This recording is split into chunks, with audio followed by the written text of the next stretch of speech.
Hey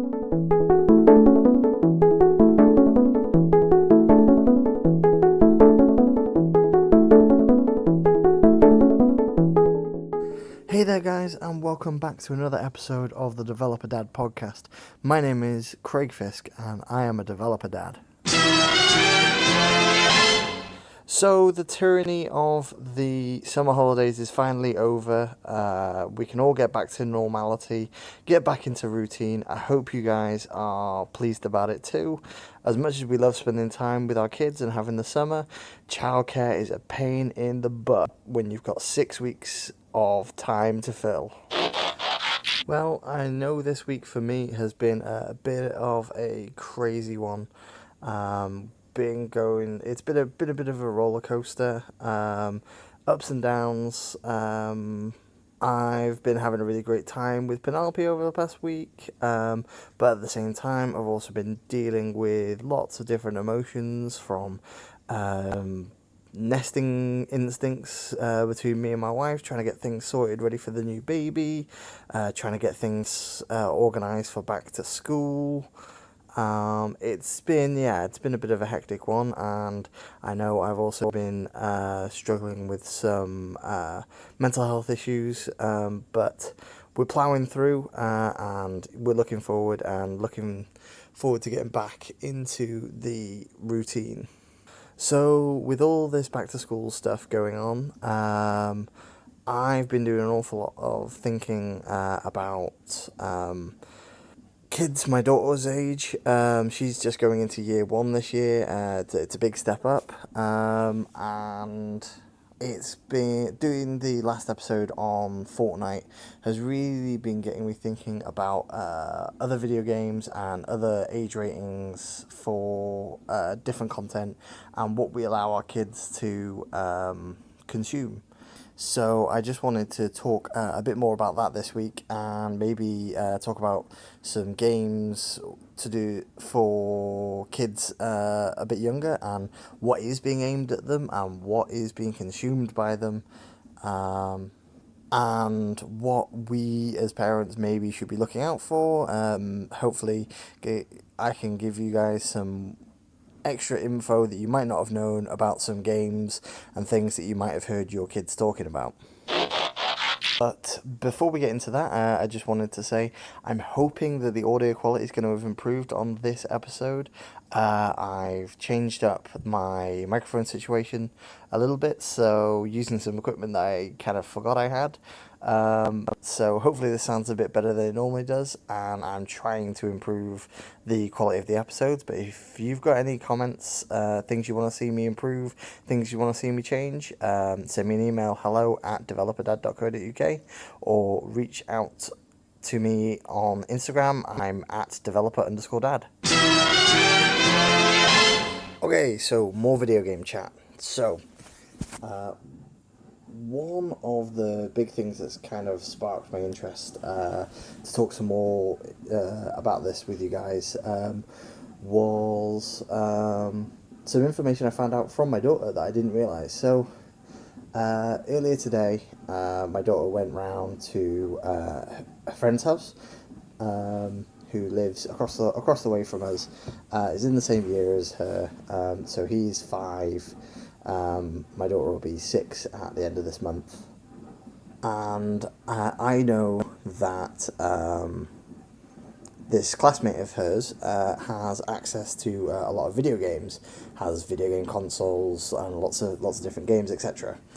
Now, I'm not trying to say that my daughter doesn't play video games. I play video games with my daughter, but I know I'm quite strict with age ratings on games and what I do and don't let my daughter play, because I know media content for her can have some quite dramatic effects, especially in her sleep patterns and things.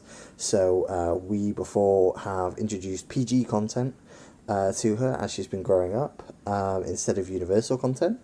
And it has at times had negative effects. So, for example, after seeing the film Brave, great film, love it, by Disney, it's everything you could probably want out of a kids film, but it is a PG. It does have some scary bits. It's got a big scary bear in it, and after watching that one day, my daughter ended up having nightmares about a bear being chasing her. Equally, after watching my brother play Minecraft on his tablet, my daughter then had a nightmare the night afterwards about a situation that she'd seen my brother in Minecraft. He was stuck in a tree at night, was waiting for all the monsters to disappear, and lo and behold, she has a nightmare about being stuck up in a tree. So I know she can be quite sensitive when it comes to these sort of medias. So I was talking with my wife earlier. We were just discussing Minecraft. I was discussing Fortnite and my findings on that. And she posed the question, well, what is the age rating for Minecraft? Now, we know Minecraft is used a lot in schools. It's encouraged as a learning tool. It could be a great learning tool in schools. It can really breed creativity in kids. It's a great game, and it can be a great educational tool. But I didn't actually know what the age rating was, and it turns out the age rating for it is 7. Now, thinking about this, I can understand why it would be a 7. In the story version of Minecraft, instead of the creative mode, there are monsters, there is danger, there is some mild violence. You are being attacked by things, having arrows shot at you. You do hit things with swords and axes, etc. So yeah, it's understandable that it would be a 7. Now, that's not to say the way that Minecraft is always played is in this way, because obviously there is another mode in Minecraft called the creative mode, where it takes out all the monsters, it takes out all the violence, and therefore I would say when being played in that mode, it is probably something more akin to a age rating of a 3 or a 5, something like that. But obviously the game has to be taken as a whole when it's being rated by the ratings boards like Peggy. So I thought that was really interesting. And then I started asking my wife and asked myself the question, well, does the school know that? Because I know the school that my daughter goes to, they have a Minecraft club. And I believe it is used in the IT lab during some IT lessons. I started to question whether the staff know about the age rating. Is the game always played in the creative mode when it's in an educational setting? Do the teachers know about that? Do the teachers know how to make sure that that's always the case? I actually don't know the answer to these questions, and they're certainly questions that I'm going to be asking of the school. But then I talked to my daughter about Minecraft later, so obviously she'd been to her friend's house, and they were playing Minecraft. Now obviously I've got no problem with it at the moment. She has grown up considerably since she last encountered Minecraft. She thinks it's fun. She thinks it's great. And fingers crossed, it's now late on at night. She's not been woken up with any nightmares so far. So hopefully it's not going to affect her. And, she had a nice time. She played cooperatively with her friend, and that's always a good thing to encourage. But I talked to her about it when she came home. And she was like, oh yeah, but I've played Minecraft in school. Which was a bit of a shock to me. I didn't know that she'd played on Minecraft. I know she'd been using tablet devices and occasionally the computers in the IT lab in her school. But I didn't know that she'd been playing Minecraft. Now, she was in reception last year, so your age between 3 and 5, which is obviously way below the age rating of 7 for Minecraft.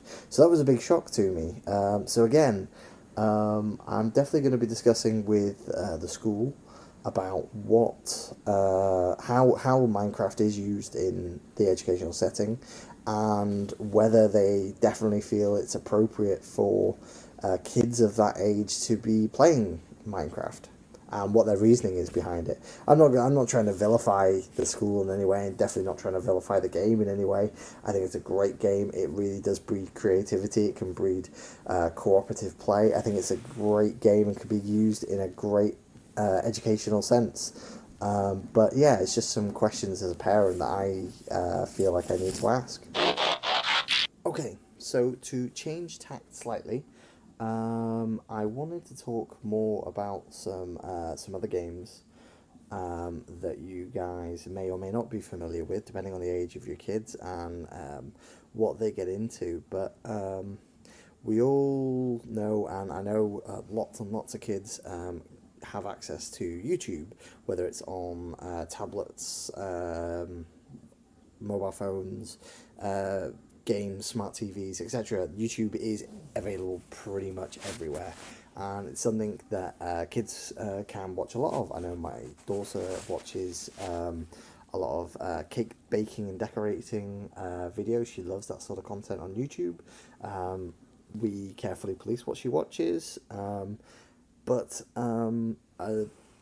content that is really big on YouTube and other services like Twitch is video game streams and video game commentaries, which come in all sorts of shapes and sizes with different celebrities, non-celebrities, different personalities, commentating, playing games, etc.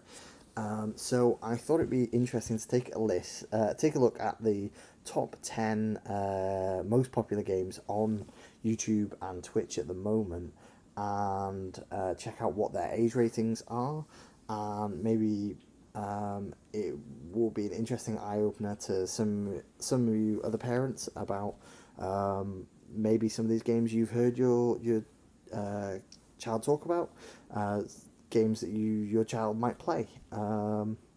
So let's go through the list here. So obviously, top game at the moment, it's not really a big surprise at the moment, is Fortnite. Our last episode of the podcast, I talked heavily about Fortnite, and it's something that a lot of kids are into at the moment.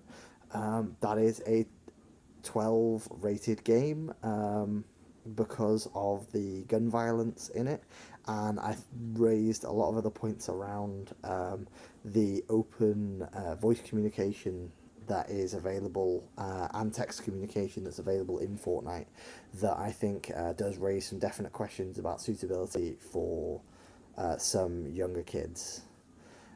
Next up is League of Legends, which is more of a multiplayer strategy type game, although it's sort of strategy action kind of game. But again, that's a 12 rated game. Same for the third spot. It's a very similar game called Dota 2 that's also rated 12. And this is again because of the mild violence towards human-like characters in the game. Similar thing goes for the next game in the slot, number 4, which is World of Warcraft. This one's been around for a long time, and interestingly, the game has never wavered from its age 12 rating. Ever since the first game, all the way through all the expansions, it's always been rated 12. And again, this is because of the mild and occasional cartoon violence. Game number 5 is a little bit of a change. It's from the same creators as the World of Warcraft. It's Hearthstone, so this is more of a collectible card type game, which is based in the World of Warcraft universe, but obviously doesn't have any physical cards and uses sort of a digital tiles type thing. That's rated even less at age 7, which I can definitely agree with, because I know the communication on that game is limited to select phrases between players, which all have a generally positive spin to them, and on top of that, it just has tiles with only still pictures on them of characters, so there's no real physicality to the action that goes on. So even though a fireball gets thrown across the screen, it's literally going from one sort of tabletop tile to another tabletop tile. Now, next up is one of the big shooter games at the moment called PlayerUnknown's Battlegrounds. Now, I was actually surprised at the age rating on this one. I was expecting it to be higher due to it having quite realistic gun violence and lots of different types of weapons and stuff. But I guess they're able to tone down the blood and gore to an extent that makes it only rated at 16. But still, I've played this game. I've seen a lot of it in action, and it's definitely one of the more realistic style shooters out there. So definitely a big surprise at only being a 16 rating. Next up is one of the big esports games out there at the moment called Overwatch. Now, this is again an online shooter game, but is more of a team-based affair, but set in a slightly more of a fantastical world with all sorts of weird and wonderful characters and weapons in it. So because of the more cartoonish sort of level of violence in it, that's only rated at a 12. Now, the final 3 games in the top 10 games by popularity on Twitch and YouTube are the big 18. All 3 of them are the big 18 rating on them, and it's no real surprise due to the level of violence, blood, etc. in them, as well as a lot of the language. So, first one being Counter-Strike Global Offensive. This is a team-based shooting game where one team is the terrorists and the other is the counter-terrorists. And again, like in PlayerUnknown's Battlegrounds, there is a lot of very realistic weapons and a lot of realistic violence with blood, etc. So no wonder it has an 18 rating. Number 9 is a game that probably a lot of people have heard of. That's Grand Theft Auto 5. This one's been around for a number of years, been through lots of iterations, and unsurprisingly has always been slapped with the big 18 rating on it due to the ability to attack, kill, shoot, steal, plus the level of language in the game all the way through. It's no wonder it's got that 18 rating, but I know it's such a big popular game and has been for a number of years. And the final one is maybe one that is a little bit more obscure, but equally deserving of the big 18 rating, which is Tom Clancy's Rainbow Six Siege. Again, this is a team-based shooter game with very realistic shooting and blood and weapons in it.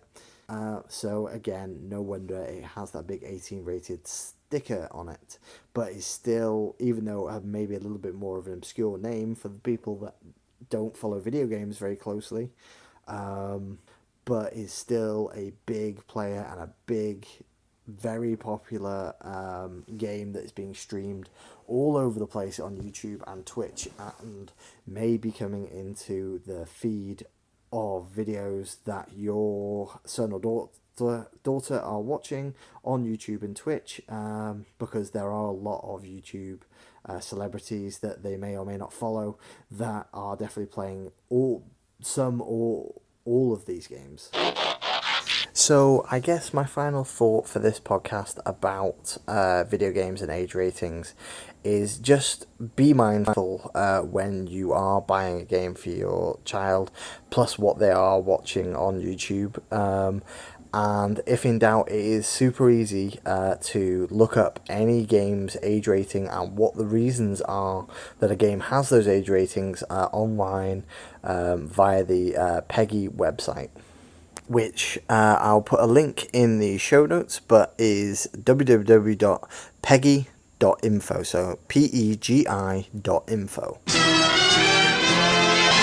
Okay. Okay then, so I just wanted to wrap up the show this week with a recommendation. And being on the video game theme this week, I thought I would try and recommend a video game that I think is appropriate for pretty much all ages. I know my daughter's played it and loved playing it. I personally love playing this game. I was really big into playing this game when it first came out. Played quite competitively, but equally can be just as much fun for a 5-year-old as an adult. And that game is Rocket League. So this is rocket-powered cars playing football in a massive cage-like arena where you can drive up the walls, you can make your car jump, you can make your car fly with rocket powers, and you're playing a game of 3-on-3 football, and it's just a great fun experience. So I know my daughter played it on the training mode, where there's no stakes, and the great thing about it is it doesn't matter if she's terrible at driving, because all the walls can be driven on by the cars. There's no hard stops. She won't crash and get stuck and you'll have to help and sort her out. No, she can drive around as much as she likes and smash into the ball, smash into the walls, into the goalposts, and have a whale of a time. And it's a great way to improve that finger and thumb and hand-eye coordination, dexterity, as well as having a fun old time. It's available on pretty much all the major consoles as well as PCs, so really easy to get your hands on it. Highly recommend that game, and it's great fun to play competitively as well. Alright, so I think that's about going to do it for this episode. Thank you so much for listening. If you want to reach out and get in contact, you can get hold of me via email. The address is hello@developerdad.co.uk. Also, you can reach out to me on Instagram. I'm developer_dad.